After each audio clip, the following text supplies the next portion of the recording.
করা হলো এবং আমি নিজে গিয়ে সেখানে স্যালাইন দিলাম। রোগীদের বিভিন্ন ডায়রিয়া ডিসেন্ট্রি ছিল অনেক রোগী, এবং সেই চিকিৎসাগুলো আমি করেছিলাম। এবং ওইখান দিয়ে যখন আমি আনোয়ারাতে আসছিলাম, অনেক লাশ আমি দেখেছি পড়ে আছে। এই স্মৃতিগুলো আমার মধ্যে আছে। এবং পরে কাজকর এই বন্দর এলাকায় এবং পটেঙ্গা এলাকায় আমরা কাজ করেছি ব্যাপকভাবে। কাজে ওই সময়টা আমাদের আজকে দুল্লাহ ভাই আমাদের মধ্যে নেই। আমরা তার মাস্টারের সামনে করতে ওনার যথেষ্ট ভূমিকা ছিল, কর্নেল আহমেদ ওনার ভূমিকা ছিল। এবং এখানে আসলে ওই সময় সাংবাদিক ভাইরা, আমি দেখেছি ওই সময়টা যারা সাংবাদিক ভাই ছিল তারা যে পরিমাণে তাদের কাছে ছুটে গিয়ে এই সংবাদগুলো প্রচার করে মাধ্যমে গণমাধ্যমে প্রকাশ করার মাধ্যমে তাদের কাছে ত্রাণ পৌঁছে দেওয়ার জন্য ওনারা যে ভূমিকা রেখেছিল সেটা অবিস্মরণীয়।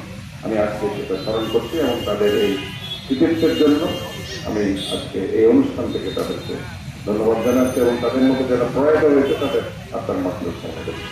আমি আজকে আর এই অনুষ্ঠানের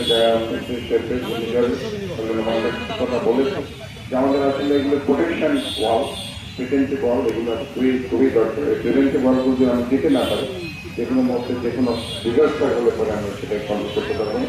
যদি এখন আমাদের এখানে মেরিন ড্রাইভ হচ্ছে, আমাদের এক্সপ্রেস হচ্ছে, কাজে আমরা চাই যে আরো বেশি প্রোটেক্টিভ ওয়ালগুলো হোক এবং উপকূলীয় অঞ্চলগুলো আরো বেশি নিরাপদ থাকে।